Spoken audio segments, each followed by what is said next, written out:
ನಮಸ್ಕಾರ. Price the Lord Jesus.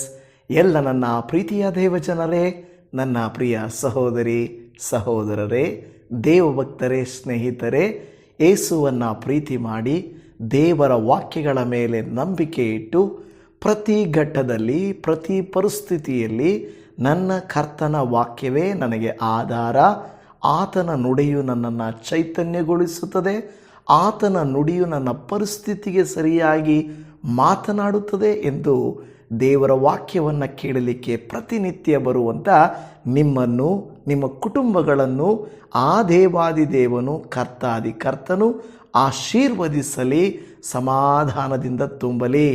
ನೀವು ಚೆನ್ನಾಗಿದ್ದೀರೆಂದು ನಾನು ನಂಬುತ್ತಾ ಈ ದಿನದ ವಾಕ್ಯ ಧ್ಯಾನಕ್ಕೆ ನಾವು ಮುಂದಕ್ಕೆ ಹೋಗುವಂಥವರು ಆಗಿರೋಣ. ಕಳೆದ ದಿನಮಾನಗಳಲ್ಲಿ ಒಂದು ವಾಕ್ಯ ಸಂದೇಶವನ್ನು ನಾನು ನಿಮಗೆ ತಿಳಿಸಿದ್ದೇನೋ, ಅದೇನೆಂದರೆ ಸಂಶಯ ಪಡುವುದರ ಕುರಿತಾಗಿ ಮಾತನಾಡುತ್ತಿದ್ದೆವು.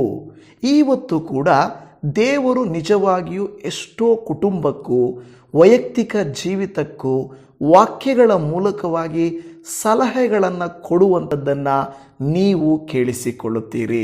ದಯಮಾಡಿ ಸಮಯವನ್ನು ಕೊಟ್ಟು ಸ್ವಲ್ಪ ಸಮಯ ಕುಳಿತುಕೊಂಡು ಸಮಾಧಾನವಾಗಿ ವಾಕ್ಯವನ್ನು ಕೇಳಿರಿ. ಕೇಳಿದ ವಾಕ್ಯವನ್ನು ಮನಸ್ಸಿಗೆ ತಂದುಕೊಳ್ಳಿರಿ.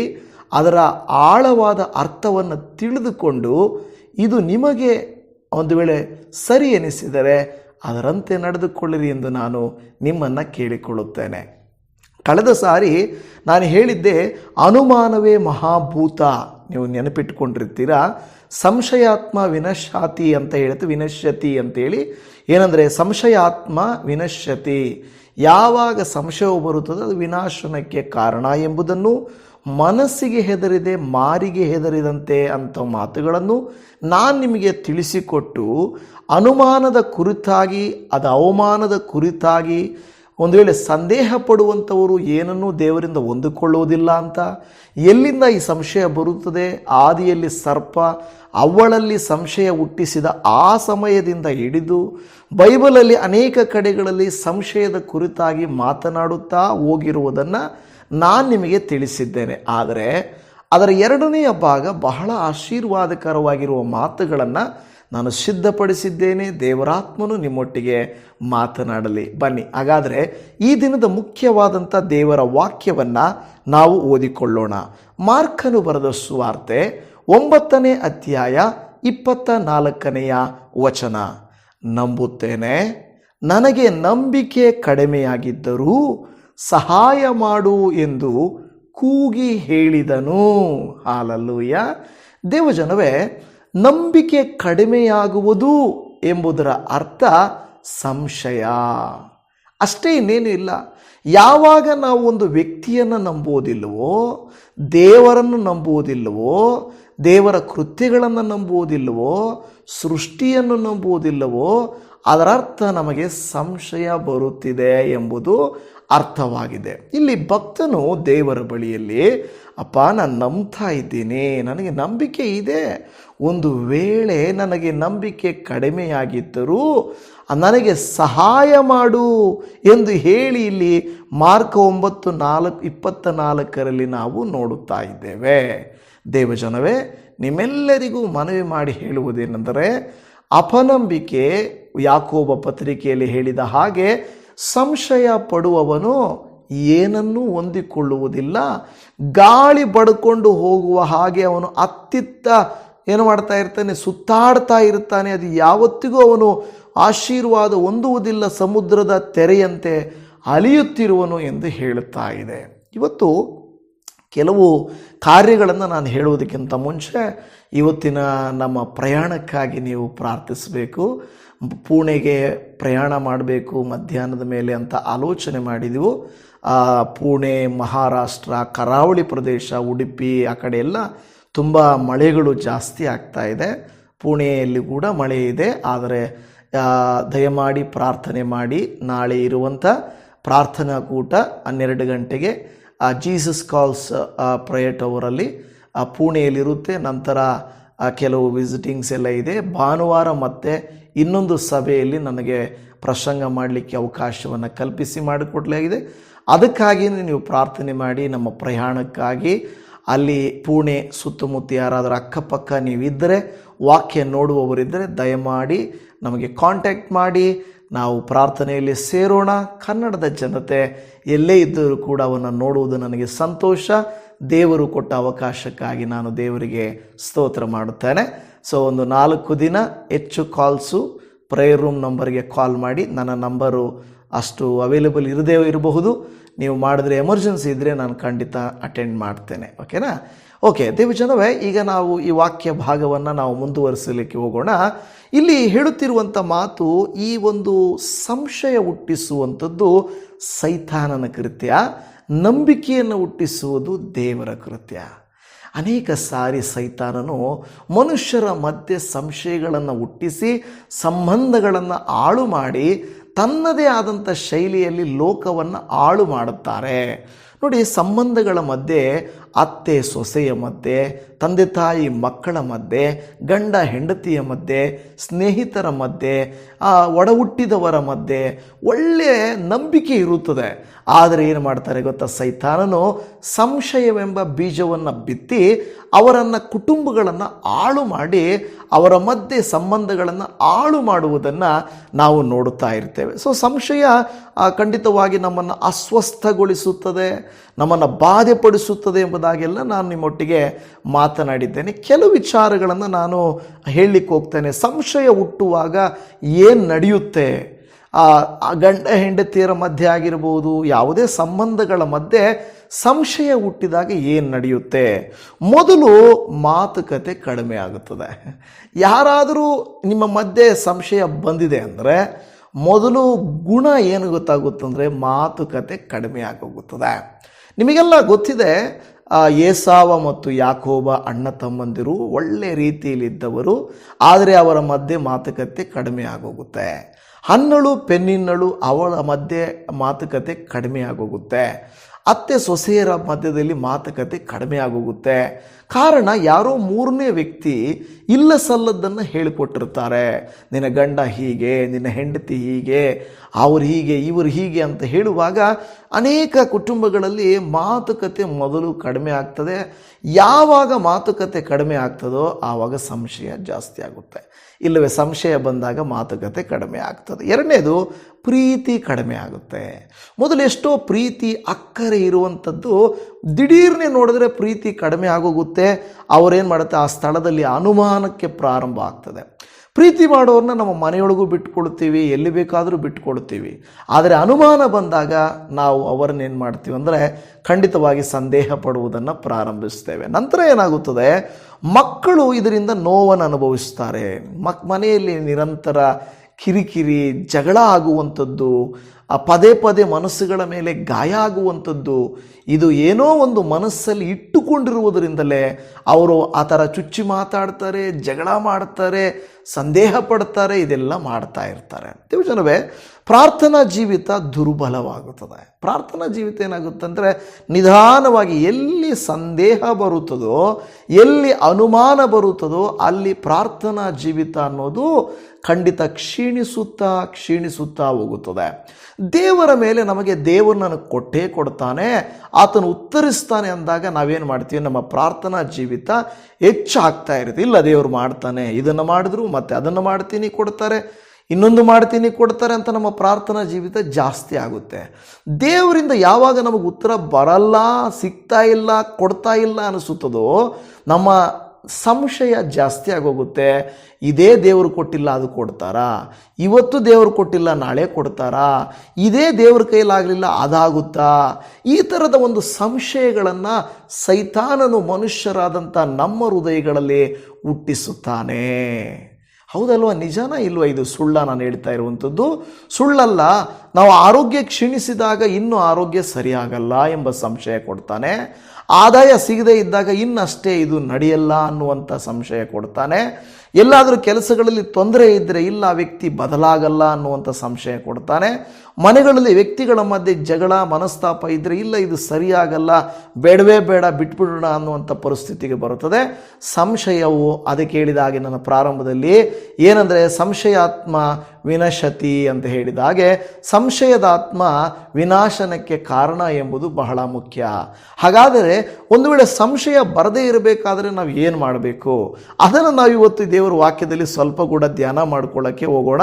ಯಾಕೆಂದರೆ ಅದು ಬಹಳ ಮುಖ್ಯವಾದಂಥ ಕಾರ್ಯ. ಮೊದಲ ಪೇತ್ರನ ಪತ್ರಿಕೆ 3ನೇ ಅಧ್ಯಾಯ 7ನೇ ವಾಕ್ಯದಲ್ಲಿ, ಅದೇ ರೀತಿಯಾಗಿ ಪುರುಷರೇ, ಸ್ತ್ರೀಯು ಪುರುಷನಿಗಿಂತ ಬಲಹೀನಳೆಂಬುದನ್ನು ಜ್ಞಾಪಕ ಮಾಡಿಕೊಂಡು ನಿಮ್ಮ ಹೆಂಡತಿಯರ ಸಂಗಡ ವಿವೇಕದಿಂದ ಒಗತನ ಮಾಡಿರಿ.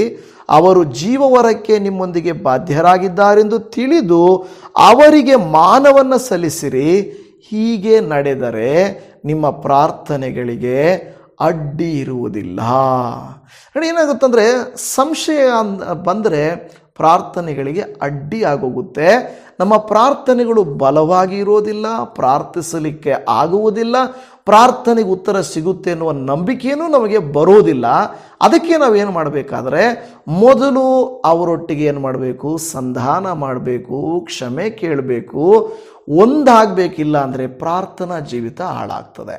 ನೋಡಿ, ನಾನು ಯಾಕೆ ಕ್ಷಮಿಸಬೇಕು, ನಾನು ಯಾಕೆ ಪ್ರೀತಿಸಬೇಕು, ನಾನು ಯಾಕೆ ಕೊಡಬೇಕು ಅನ್ನುವಂಥ ಕಠಿಣವಾದ ಪದಗಳನ್ನು ದುರಾತ್ಮನು ನಿಮ್ಮ ಹೃದಯದಲ್ಲಿ ಕೊಡುವಾಗ ಅಲ್ಲಿಗೆ ಅರ್ಥ ಅದು ಪ್ರಾರ್ಥನೆಗೆ ಅಡ್ಡಿ ಆಗುತ್ತೆ. ಪ್ರಾರ್ಥನೆಗೆ ಅಡ್ಡಿ ಅಂದರೆ ನಮ್ಮ ಆತ್ಮೀಕತೆಗೆ ಅಡ್ಡಿ, ಆಶೀರ್ವಾದಕ್ಕೆ ಅಡ್ಡಿ, ಉನ್ನತಿಗೆ ಅಡ್ಡಿ, ಬಿಡುಗಡೆಗೆ ಅಡ್ಡಿ, ಇವೆಲ್ಲವುಗಳಿಗೆ ಅಡ್ಡಿ ಆಗಿಬಿಡುತ್ತೆ. ಅದಕ್ಕೆ ಏನು ಮಾಡಬೇಕಂದ್ರೆ ನಾವು ಕ್ಷಮಿಸುವುದನ್ನು, ಪ್ರೀತಿಸುವುದನ್ನು, ಪ್ರಾರ್ಥಿಸುವುದನ್ನು ನಾವು ಕಲಿಬೇಕು. ಅದೇ ನಮ್ಮ ಜೀವಿತದ ಬಿಡುಗಡೆ, ಆಶೀರ್ವಾದಕ್ಕೆ ಮೂಲವಾಗಿರುವಂಥದ್ದು ನನ್ನ ಪ್ರಿಯ ದೇವಜನರೇ. ನೋಡಿ, ಇಲ್ಲಿ ಯಾವಾಗ ಆ ರೀತಿಯಾಗಿ ಆಗ್ತದೋ, ಹೀಗೆ ನಡೆದರೆ ನಿಮ್ಮ ಪ್ರಾರ್ಥನೆಗಳಿಗೆ ಅಡ್ಡಿ ಇರುವುದಿಲ್ಲ. ಹೀಗೆ ನಡೆದಿಲ್ಲ ಅಂದರೆ ನಿಮ್ಮ ಪ್ರಾರ್ಥನೆಗಳಿಗೆ ಅಡ್ಡಿ ಆಗೋಗುತ್ತೆ ಅಂತ ದೇವರ ವಾಕ್ಯ ಹೇಳುತ್ತಾ ಇದೆ. ಕರ್ತನಲ್ಲಿ ಪ್ರೀತಿಯ ದೇವಜನರೇ, ನಿಮ್ಮ ಪ್ರಾರ್ಥನೆಗಳು ಮಾಡಲಿಕ್ಕೆ ಆಗ್ತಾ ಇಲ್ಲ, ಅಡ್ಡಿ ಆಗ್ತಾ ಇದೆಯಾ? ಕಾರಣಗಳು ಮನೆಗಳಲ್ಲಿ ಎಲ್ಲೋ ಸಂಶಯಗಳನ್ನು ಸೈತಾನನ್ನು ಬಿತ್ತಿರುವ ಕಾರಣ ಆ ರೀತಿಯಾಗಿ ಆಗುತ್ತೆ. ಈಗ ಬೈಬಲಲ್ಲಿ ನಾವು ನೋಡೋದಾದರೆ, ಬೈಬಲಲ್ಲಿ ಕೂಡ ಕೆಲವು ಭಕ್ತರು ಸಂಶಯಗಳನ್ನು ಹೊಂದಿದ್ರು. ಉದಾಹರಣೆಗೆ ನಿಮಗೆ ಗೊತ್ತಿರುತ್ತೆ, ಸಾರಳು ಸಂಶಯ ಪಟ್ಟಳು. ಹೌದು, ಇಬ್ಬರು ದೇವದೂತರವರ ಮನೆಗೆ ಬಂದು ಬರೋ ವರ್ಷ ನಿಮಗೆ ಮಗುವಾಗುತ್ತೆ ನೋಡಪ್ಪ ಅಂತ ಹೇಳಿದಾಗ ಆಕೆ ಸಂಶಯ ಪಟ್ಟಳು ಅಂತ ನಾವು ನೋಡುತ್ತಾ ಇದ್ದೇವೆ. ಆಕೆ ಸಾರಳು ಏನು ಮಾಡಿದ್ರು, ದೇವರು ಮಗನನ್ನು ಕೊಡುತ್ತಾನೆ ಅಂದಾಗ ನೀವು ಆದಿಕಾಂಡ 18ನೇ ಅಧ್ಯಾಯ ಇದು ಹೇಗೆ ಸಾಧ್ಯ? ಅದರರ್ಥ ಇದು ಸಾಧ್ಯವೇ? ಅದರರ್ಥ ಅದು ಸಂಶಯ. ನಮ್ಮಲ್ಲಿ ಒಂದು ದಿವಸ ಅಲ್ಲ, ಅನೇಕ ಸಾರಿ ಅನೇಕ ವಿಷಯಗಳಲ್ಲಿ ಇದು ಸಾಧ್ಯನಾ, ಇದು ನಡೆಯುತ್ತಾ, ಇದು ಸಿಗುತ್ತಾ, ಇದು ಆಗುತ್ತಾ ಅನ್ನುವಂಥ ಸಂಶಯಗಳನ್ನು ಸೈತಾನು ಬಿತ್ತುತ್ತಾನೆ. ಅದಕ್ಕೆ ದೇವರು ನಮಗೆ ಹೇಳಿಕೊಡುವಂಥ ಮಾತೇನೆಂದರೆ, ಇಲ್ಲ, ಆಗುತ್ತೆ, ನಡೆಯುತ್ತೆ, ಭರವಸೆ ಬಿಡು, ನಂಬಿಕೆ ಇಡು. ಅದಕ್ಕೆ ಈ ಭಾಗದಲ್ಲಿ ಹೇಳ್ತಾ ಇರೋದು, ಸ್ವಾಮಿ ನಾನು ನಂಬ್ತೀನಿ, ನನಗೇನಾದರೂ ನಂಬಿಕೆ ಕಡಿಮೆಯಾಗಿದ್ದರೂ ನನಗೆ ಸಹಾಯ ಮಾಡು. ಅಂದರೆ ಸಂಶಯ ಹುಡ್ತಾ ಇದೆ ಅಂದರೆ ದಯಮಾಡಿ ನನಗೆ ಸಹಾಯ ಮಾಡು ಎಂದು ಹೇಳಿ. ನೋಡಿ, ಯಾರ ಮೇಲಾದರೂ ನಮಗೆ ಸಂಶಯ ಹುಟ್ಟಿದರೆ ಅವ್ರನ್ನ ಪ್ರೀತಿ ಮಾಡೋಕ್ಕಾಗಲ್ಲ, ಕ್ಷಮಿಸೋಕ್ಕಾಗಲ್ಲ, ಚೆನ್ನಾಗಿ ಮಾತಾಡೋಕ್ಕಾಗಲ್ಲ, ಅವ್ರನ್ನ ಸೇರಿಸ್ಕೊಳ್ಳೋಕ್ಕಾಗಲ್ಲ. ನಮಗೆ ವಿನಾಕಾರಣ ಯಾರೋ ಹೇಳಿದ ನಿಜಾನೋ ಸುಳ್ಳೋ ನಮಗೆ ಗೊತ್ತಿಲ್ಲ.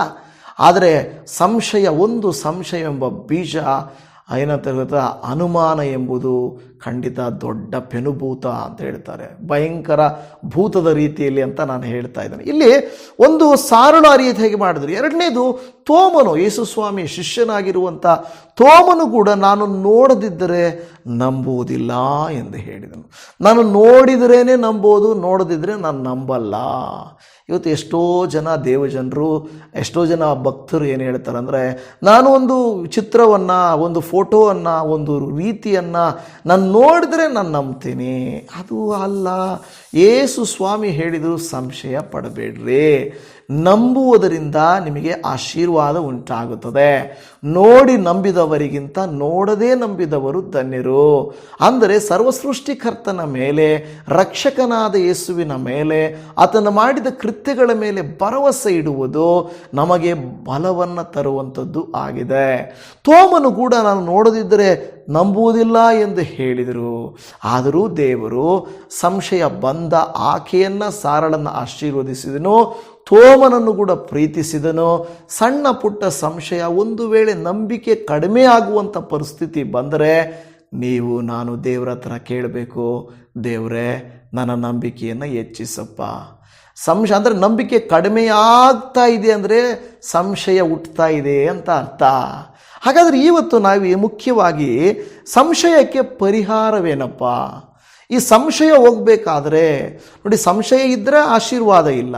ಸಂಶಯ ಪರಿಹಾರವಾಗಬೇಕಾದ್ರೆ ಏನು ಮಾಡಬೇಕು? ಮೊದಲನೇದು, ದೇವರ ಮುಂದೆ ಪ್ರಾಮಾಣಿಕವಾಗಿ ಪ್ರಾರ್ಥನೆ ಮಾಡಬೇಕು.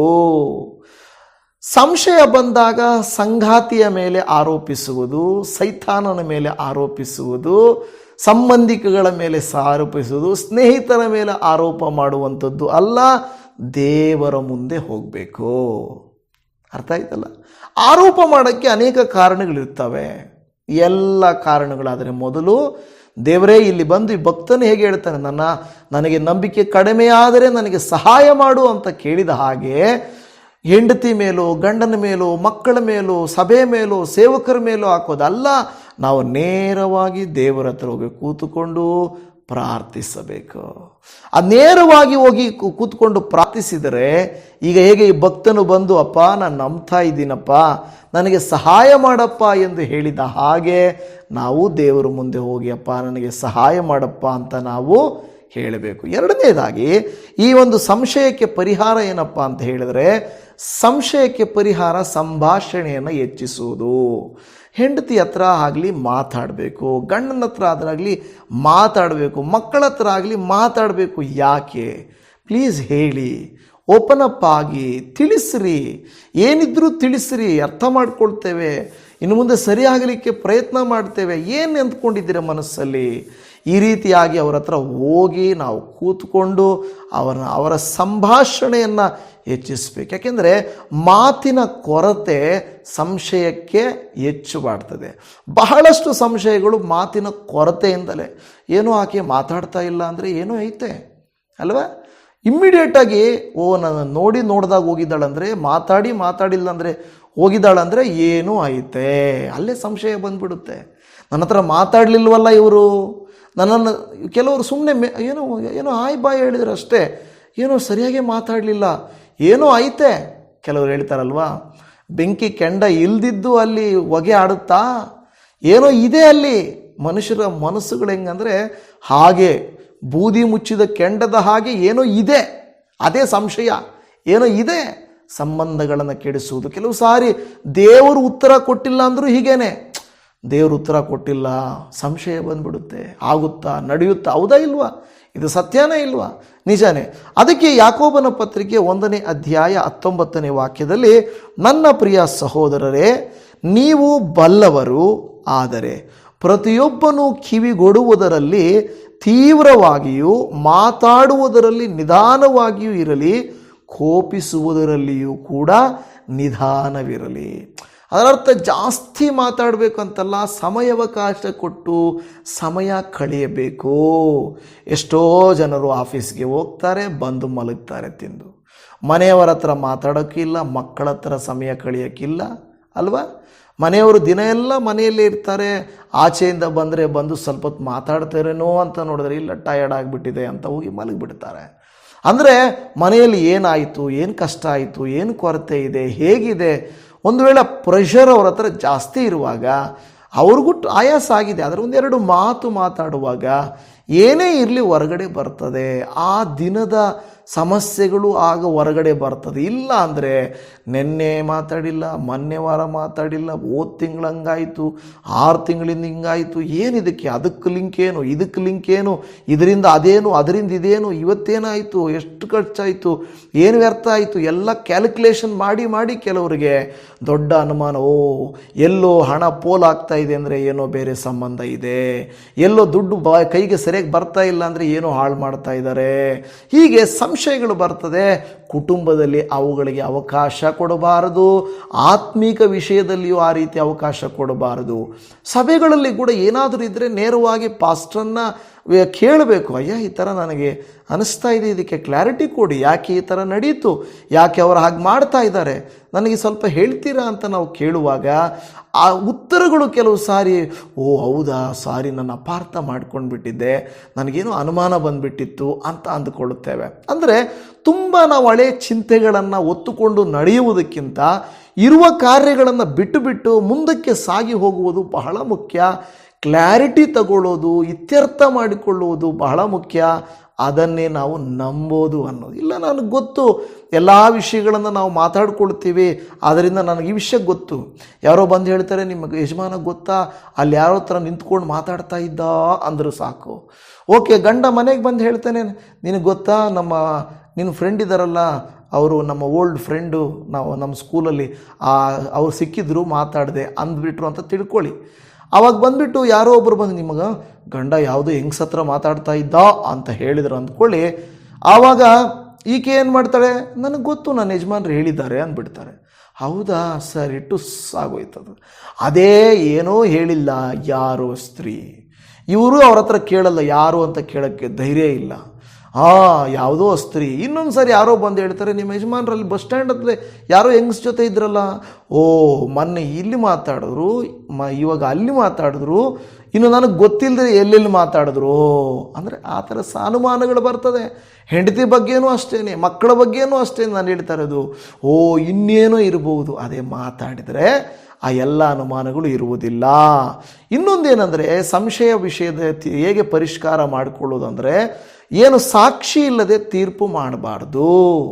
ನೋಡಿದ್ದು ಸುಳ್ಳಾಗಬಹುದು, ಕೇಳಿದ್ದು ಸುಳ್ಳಾಗಬಹುದು, ಆದರೆ ವಿಚಾರಿಸಿ ಕೇಳಿದರೆ ನಡೆದರೆ ನಿಜವು ತಿಳಿಯುವುದು ಅಂತ ಹೇಳ್ತಾರಲ್ಲ, ಸಾಕ್ಷಿಗಳಿರಬೇಕು. ಸುಮ್ಮನೆ ಬಾಯಿ ಮಾತು, ಗಾಳಿ ಮಾತೆಲ್ಲ ನಂಬಾರ್ದು, ಸಂಶಯಗಳು ಹೆಚ್ಚಾಗ್ತದೆ. ಮೊದಲ ಕೊರಿಂಥ 13ನೇ ಅಧ್ಯಾಯ 7-8ರಲ್ಲಿ ಎಲ್ಲವನ್ನೂ ಅಡಗಿಸಿಕೊಳ್ಳುತ್ತದೆ, ಎಲ್ಲವನ್ನು ನಂಬುತ್ತದೆ, ಎಲ್ಲವನ್ನು ನಿರೀಕ್ಷಿಸುತ್ತದೆ, ಎಲ್ಲವನ್ನು ಸಹಿಸಿಕೊಳ್ಳುತ್ತದೆ, ಪ್ರೀತಿಯು ಎಂದಿಗೂ ಬಿದ್ದು ಹೋಗುವುದಿಲ್ಲ. ಪ್ರೀತಿ ಇದ್ದರೆ ನಾವ್ಯಾವುದನ್ನು ನಂಬುವುದಿಲ್ಲ. ಮತ್ತು ಸಂಶಯವನ್ನು ಪರಿಷ್ಕರಿಸುವ ಇನ್ನೊಂದು ಕಾರ್ಯ ಕ್ಷಮಿಸುವ ಮನಸ್ಸನ್ನು ಬೆಳೆಸ್ಕೋಬೇಕು. ಏನೇ ವಿಷಯ ಇದ್ದರೂ ಹಿಂದಿನ ತಪ್ಪುಗಳನ್ನು ಹಿಡಿದುಕೊಂಡು ಸಂಶಯ ಪಡಬಾರ್ದು. ಮತ್ತೆ ಅದು ಇದು ಎಲ್ಲ ನಾವೇನು ಮಾಡಬೇಕು, ದೇವರ ವಾಕ್ಯ ಹೇಳುತ್ತದೆ ಎಫೆಸ 4:32ರಲ್ಲಿ ನಾವು ಒಬ್ಬರನ್ನೊಬ್ಬರು ಕ್ಷಮಿಸಬೇಕು ಅಂತ ಹೇಳ್ತಾ ಇದೆ. ಪ್ರಿಯ ಜನರೇ, ಅದು ನಂಬಿಕೆಯ ವಿಷಯವಾದಂಥ ಸಂಶಯ ಆಗಿರಬಹುದು, ಕುಟುಂಬದ ವಿಷಯ ಆಗಿರ್ಬೋದು, ಸಂಬಂಧಗಳ ವಿಷಯ ಆಗಿರ್ಬೋದು. ಸಂಶಯ ಆಶೀರ್ವಾದಕ್ಕೆ ಅಡ್ಡಿ, ಕುಟುಂಬವನ್ನು ಹಾಳು ಮಾಡೋದಕ್ಕೆ ಸಾಧನವಾಗಿಬಿಡುತ್ತದೆ. ಅದು ಬಹಳ ಮುಖ್ಯ. ನಂತರ ನಾವು ಸಂಶಯವನ್ನು ಪರಿಷ್ಕಾರ ಮಾಡಿಕೊಳ್ಳಬೇಕಾದರೆ ಪವಿತ್ರಾತ್ಮನ ಮಾರ್ಗದರ್ಶನವನ್ನು ಕೇಳಬೇಕು. ದೇವರೇ, ಪವಿತ್ರಾತ್ಮನೇ ನನಗೆ ಸಹಾಯ ಮಾಡಪ್ಪ, ತಾಳ್ಮೆಯಿಂದಿರುವುದಕ್ಕೂ ಸರಿಯಾಗಿ ಮಾತಾಡೋದಕ್ಕೆ ಜ್ಞಾನ, ನನ್ನ ಕುಟುಂಬವನ್ನು ಕಟ್ಟಿಕೊಳ್ಳಬೇಕು, ಏನಾದರೂ ಆ ಥರ ಸಮಸ್ಯೆಗಳಿದ್ದರೂ ಕೂಡ ಅದನ್ನು ಸರಿಪಡಿಸಿಕೊಳ್ಳಲಿಕ್ಕೆ ನನಗೆ ಉಪಕಾರ ಮಾಡಪ್ಪ ಎಂದು ಹೇಳಿ ನಾವು ದೇವರನ್ನು ಕೇಳಿಕೊಳ್ಳಬೇಕು. ದೇವರ ಮೇಲೆ ನಾವು ಅಪನಂಬಿಕೆ ಬಂದರೂ, ಸಂಶಯ ಬಂದರೂ ಕೂಡ, ಅಪ್ಪ ನನ್ನ ಆ ಸಂಶಯವನ್ನು ತೆಗೆದಾಕಪ್ಪ, ಅಪನಂಬಿಕೆಯನ್ನು ತೆಗೆದಾಕಪ್ಪ, ಅನುಮಾನವನ್ನು ತೆಗೆದಾಕಪ್ಪ ಅಂತ ನಾವು ದೇವರ ಹತ್ರ ಕೇಳುವುದೇ ಆದರೆ ದೇವರು ನಮಗೆ ಸಹಾಯ ಮಾಡ್ತಾರೆ. ಪವಿತ್ರಾತ್ಮನು, ಯಾಕೆಂದರೆ ಮಾನವನ ಯೋಚನೆಗಳು ತಪ್ಪಾಗಬಹುದು, ಆದರೆ ದೇವರ ಆತ್ಮನು ಸತ್ಯಕ್ಕೆ ನಡೆಸುವಂಥವನಾಗಿದ್ದಾನೆ. ಸತ್ಯದಾತ್ಮನು, ಸಹಾಯಕನು.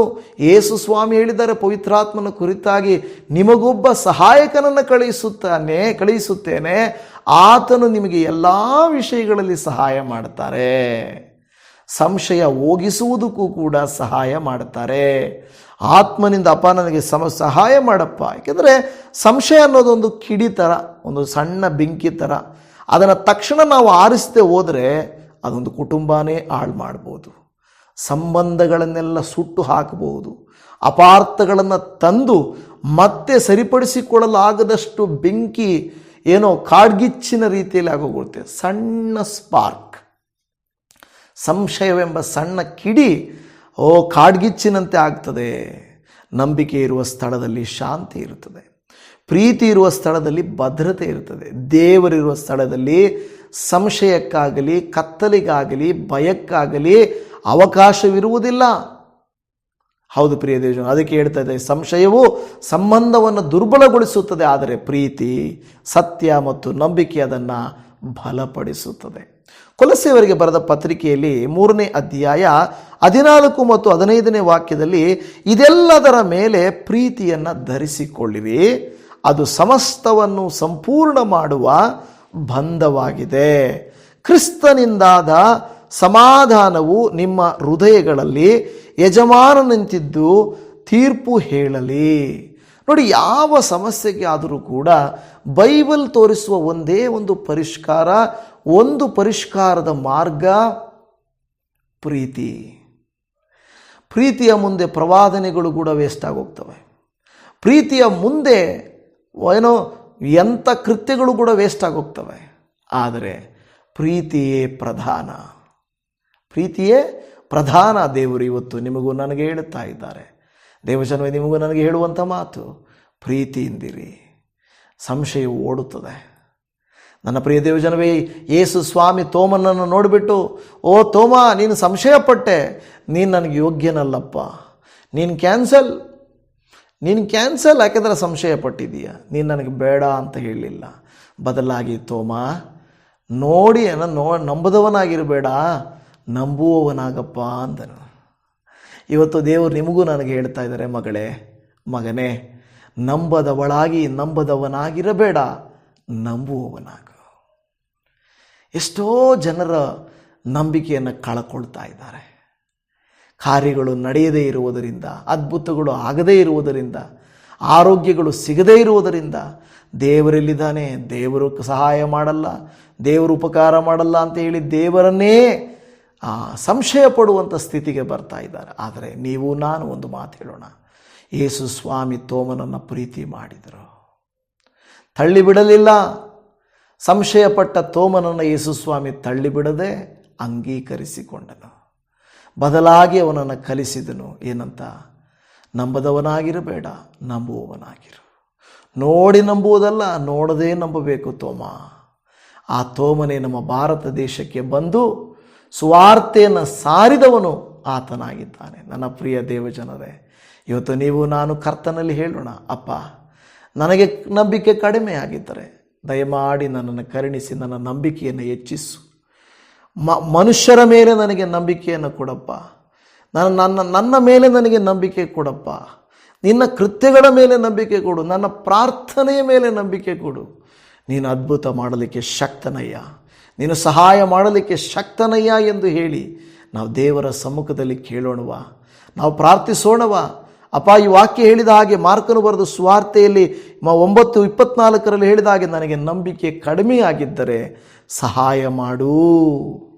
ಪ್ರಾರ್ಥಿಸೋಣ. ಪರಮ ತಂದೆಯೇ, ಭಕ್ತನು ಕೇಳುತ್ತಾನೆ, ನಂಬಿಕೆ ಕಡಿಮೆಯಾಗಿದ್ದರೆ ನನಗೆ ಸಹಾಯ ಮಾಡಪ್ಪ. ಇವತ್ತು ದೇವರೇ, ನಮಗೆ ಅನೇಕ ಸಾರಿ ಕುಟುಂಬಗಳಲ್ಲಿ, ಕೆಲಸಗಳಲ್ಲಿ, ಒತ್ತಡಗಳಲ್ಲಿ ಕರ್ತನೇ ನಂಬಿಕೆಗಳು ಕಡಿಮೆಯಾಗಿ ಅನುಮಾನಗಳು ಜಾಸ್ತಿ ಆಗ್ತಾ ಇರ್ತವೆ. ಸಂಶಯದಿಂದ ಏನೂ ಸಾಧಿಸೋಕ್ಕಾಗಲ್ಲ, ಸಂಶಯದಿಂದ ಸಂಬಂಧಗಳನ್ನು ಕಟ್ಟಿಕೊಳ್ಳಲಿಕ್ಕಾಗಲ್ಲ, ಸಂಶಯಗಳಿಂದ ದೇವರೇ ಕರ್ತನೇ ಸ್ನೇಹಿತರನ್ನು ಹೊಂದಿಕೊಳ್ಳಲಿಕ್ಕಾಗೋದಿಲ್ಲ, ಸಂಶಯದಿಂದ ಯಾವ ಸಮೃದ್ಧಿಯನ್ನು, ಸಫಲತೆಯನ್ನು ಹೊಂದಲಿಕ್ಕೆ ಸಾಧ್ಯವಿಲ್ಲ. ಆದರೆ ಕರ್ತನೇ, ನಂಬಿಕೆ ಅನೇಕ ದೊಡ್ಡ ಕಾರ್ಯಗಳನ್ನು ಮಾಡುತ್ತದೆ. ಆ ನಂಬಿಕೆ ಹುಟ್ಟಬೇಕಾದರೆ ಮಾತಾಡಬೇಕು, ಪ್ರೀತಿಸಬೇಕು, ಕ್ಷಮಿಸಬೇಕು, ಅರ್ಥ ಮಾಡಿಕೊಳ್ಳಬೇಕು, ಪವಿತ್ರಾತ್ಮನ ಸಹಾಯ ಕೇಳಿಕೊಳ್ಳಬೇಕು ಎಂದು ಇವತ್ತು ನೀವು ನಮಗೆ ಕಲಿಸಿಕೊಟ್ಟಿದ್ದೀರಾ. ನಿಮಗೆ ಸ್ತೋತ್ರ ಅಪ್ಪ. ಇವತ್ತು ನಾವು ಪ್ರಾರ್ಥಿಸಿದ ಹಾಗೆ ನಮ್ಮಲ್ಲಿ ನಂಬಿಕೆ ಕಡಿಮೆಯಾಗಿದ್ದರೆ ದಯಮಾಡಿ ನೀವು ನಮ್ಮ ನಂಬಿಕೆಯನ್ನು ಹೆಚ್ಚಿಸಪ್ಪ. ದೇವರೇ, ಉತ್ತರ ಸಿಗದೇ ಇದ್ದುದಕ್ಕಾಗಿ, ಅದ್ಭುತ ಆಗದೇ ಇರುವುದಕ್ಕಾಗಿ, ಕರ್ತನೇ ನಾನು ಅಂದುಕೊಂಡಿದ್ದು ನಡೆಯದೇ ಇರುವುದಕ್ಕಾಗಿ, ಎಲ್ಲೋ ಒಂದು ಕಡೆ ದುರಾತ್ಮನು, ದುಷ್ಟನು ಒಂದು ಸಂಶಯದ ಕಿಡಿಯನ್ನು ಒತ್ತಿಸಿ ಎಷ್ಟೋ ಜನರು ಹಿಂಜಾರಿ ಹೋಗಿದ್ದಾರೆ. ಆದರೂ ನಾವು ನಿಮ್ಮಲ್ಲಿ ನಿಂತುಕೊಳ್ಳುವಂತೆ ಮಾಡಿದ್ದೀವಿ. ಸ್ತೋತ್ರಪ್ಪ. ದೇವರೇ, ಸಿಕ್ಕಿದರೂ ಸಿಕ್ಕದೆ ಹೋದರೂ ನನ್ನ ದೇವರು ಸತ್ಯವಂತನು, ಆತನು ಸೃಷ್ಟಿಕರ್ತನಾದ ದೇವರು, ಸಮಸ್ತಕ್ಕೂ ಒಡೆಯನು, ಸರ್ವಶಕ್ತನಾದ ದೇವರು ಎಂಬುದನ್ನು ನಾವು ನಂಬಿದ್ದೇವಪ್ಪ. ಅದನ್ನು ಅಗಲಿ ನಾವು ಹಿಂದಕ್ಕೆ ಹೋಗುವುದಿಲ್ಲ. ಆದುದರಿಂದ ಕರ್ತನೇ ದೇವರೇ ಯೇಸುವೆ, ಇವತ್ತು ಯಾರೆಲ್ಲ ಈ ಪ್ರಾರ್ಥನೆಯಲ್ಲಿ ಭಾಗವಹಿಸಿ ಅಪ್ಪ, ನನಗೆ ನಂಬಿಕೆ ಕಡಿಮೆಯಾಗಿದ್ದರೆ ನನಗೆ ಸಹಾಯ ಮಾಡಪ್ಪ ಎಂದು ಕೇಳುತ್ತಿದ್ದಾರೋ, ಯೇಸು ಕ್ರಿಸ್ತನ ಪ್ರೀತಿಯುಳ್ಳ ಮಧುರವಾದ ನಾಮದಲ್ಲಿ ಓ ಕರ್ತನೇ, ನಿನಗೆ ಸ್ತೋತ್ರ. ಕನಿಕರಿಸು, ದಯೆ ತೋರಿಸು, ಉಪಕಾರ ಮಾಡು. ಇವರ ಜೀವಿತಗಳಲ್ಲಿ ಸಂಶಯಕ್ಕೆ ಅವಕಾಶವೇ ಬೇಡ, ಸಾರಳಂತೆ ಸಂಶಯ ಪಡುವುದು, ತೋಮನಂತೆ ಸಂಶಯ ಪಡುವುದು ನಮಗೆ ಬೇಕೇ ಇಲ್ಲ ಸ್ವಾಮಿ. ಬದಲಾಗಿ ನಾವು ನಂಬುತ್ತೇವೆ, ನಡೆಯುತ್ತೆ, ಆಗುತ್ತೆ, ದೇವರು ಮಾಡ್ತಾರೆ ಅನ್ನುವಂಥ ಕೃತ್ಯಗಳನ್ನು ನಮಗೆ ನೀನು ಕಲಿಸಿಕೊಟ್ಟಿದ್ದಕ್ಕಾಗಿ ಸ್ತೋತ್ರ ಮಾಡುತ್ತಾ ಇದ್ದೇವೆ. ಓ ದೇವರೇ, ನಂಬಿದರೆ ಅದ್ಭುತಗಳನ್ನು ಕಾಣುವಿ ಅಂತ ನಿನ್ನ ವಾಕ್ಯ ಹೇಳುತ್ತದೆ. ಸಂಶಯ ಪಟ್ಟರೆ ನೀನು ಕಳ್ಕೊಳ್ಳುವಿ ಅಂತ ನಿನ್ನ ವಾಕ್ಯ ನಮಗೆ ಹೇಳುತ್ತದೆ. ಆದ್ದರಿಂದ ಅಪ್ಪ, ನಂಬಿ ನಾವು ಪಡ್ಕೊಳ್ಳುವಂತೆ, ಮತ್ತೆ ನಾವು ತೋಮನಂತೆ ಉಪಯೋಗಿಸಲ್ಪಡುವಂತೆ, ಮತ್ತೆ ನಾವು ಕ್ಷಮಿಸಿ ಪ್ರೀತಿಸಿ ಕರ್ತನೇ ದೇವರು ಹೊಂದಾಣಿಕೆಯಿಂದ ವ್ಯಕ್ತಿಗಳನ್ನು ಮುಂದಕ್ಕೆ ನಡೆಸಿಕೊಂಡು ಹೋಗಲಿಕ್ಕೆ ನಮಗೆ ಸಹಾಯ ಮಾಡಬೇಕೆಂಬುದಾಗಿ ಪ್ರಾರ್ಥನೆ ಕೇಳಿದ ಕರ್ತನೇ ನಿನಗೆ ಸ್ತೋತ್ರ. ಎಲ್ಲೆಲ್ಲ ಅಪ್ಪ ಮಳೆಗಳಿಂದ ಬಾಧೆ ಪಡ್ತಾ ಇದ್ದಾರೋ, ಎಲ್ಲೆಲ್ಲಿ ಕರ್ತನೆ ಬರಗಾಲಗಳಿಂದ ಬಾಧೆ ಪಡ್ತಾ ಇದ್ದಾರೋ, ಯುದ್ಧಗಳಿಂದ ಬಾಧೆ ಪಡ್ತಾ ಇದ್ದಾರೋ, ಬೆಲೆ ಏರಿಕೆಗಳಿಂದ ಬಾಧೆ ಪಡ್ತಾ ಇದ್ದಾರೋ, ಆದಾಯವಿಲ್ಲದೆ ಬಾಧೆ ಪಡ್ತಾ ಇದ್ದಾರೋ, ಅನಾರೋಗ್ಯದ ನಿಮಿತ್ತವಾಗಿ ಬಾಧೆ ಪಡ್ತಾ ಇದ್ದಾರೋ, ಸಾಲಗಳಿಂದ ಹೊರಗಡೆ ಬರಲಿಕ್ಕೆ ಆಗದೆ ಬಾಧೆ ಪಡ್ತಾ ಇದ್ದಾರೋ, ಸೋತು ಹೋದಂಥ ವ್ಯಕ್ತಿಗಳಿಗಾಗಿ ಪ್ರಾರ್ಥಿಸ್ತೇವೆ ಅಪ್ಪ. ಸಹಾಯ ಸಿಗದೆ ಒದ್ದಾಡುತ್ತಿರುವಂಥವರಿಗಾಗಿ ಪ್ರಾರ್ಥಿಸ್ತೇವೆ. ಓ ಯೇಸುವಿನ ನಾಮದಲ್ಲಿ ಅವರೆಲ್ಲರನ್ನ ಕನಿಕರಿಸು. ನಂಬಿ ಪ್ರಾರ್ಥಿಸುತ್ತಿರುವಂಥ ಇವರ ಕುಟುಂಬದಲ್ಲಿ, ಇವರ ಜೀವಿತದಲ್ಲಿ ಅತ್ಯದ್ಭುತವಾದ ಕೃತ್ಯಗಳನ್ನು ನೀವು ಮಾಡಬೇಕಾಗಿ ಕರುಣೆಯ ಕರ್ತರೇ, ನೀವು ನಮ್ಮ ಮೊರೆಯನ್ನು ಆಲಿಸಿದ್ದಕ್ಕಾಗಿ ಸ್ತೋತ್ರ ಮಾಡುತ್ತಾ, ನಮ್ಮನ್ನೇ ನಿನ್ನ ಕರುಣಾ ಹಸ್ತಕ್ಕೆ ಒಪ್ಪಿಸಿಕೊಡುತ್ತಾ, ಪ್ರಾರ್ಥನೆಯನ್ನು ಕೇಳುವವನು, ಅದ್ಭುತ ಮಾಡುವವನು, ಸಹಾಯ ಮಾಡುವವನು, ನಮ್ಮ ಸಂಶಯಗಳನ್ನು ದೂರ ಮಾಡುವವನಾಗಿರುವ ಯೇಸು ಕ್ರಿಸ್ತನ ಪ್ರೀತಿಯುಳ್ಳ ಮಧುರವಾದ ನಾಮದಲ್ಲಿ ಪ್ರಾರ್ಥಿಸುತ್ತೇವೆ ತಂದೆಯೇ. ಆಮೇನ್, ಆಮೇನ್, ಆಮೇನ್. ನನ್ನ ಪ್ರಿಯ ದೇವಜನರೇ, ನಿಮ್ಮೆಲ್ಲರಿಗೂ ಹೃದಯದ ಅಂತರಾಳದಿಂದ ಧನ್ಯವಾದಗಳು. ಕರ್ತನು ನಂಬಿಕೆಯನ್ನು ಹುಟ್ಟಿಸಿ ಸಂಶಯವನ್ನು ದೂರ ಮಾಡಲಿ. ನಿಮಗೆ ಬೇಕಾದ ಸಫಲತೆ, ಸಂತೋಷವನ್ನು ದೇವರು ಮಾತ್ರ ನಿಮಗೆ ಮಾಡಿಕೊಡಲಿ. ನಿಮ್ಮೆಲ್ಲರಿಗೂ shalom. Praise the Lord Jesus. God bless you. Amen.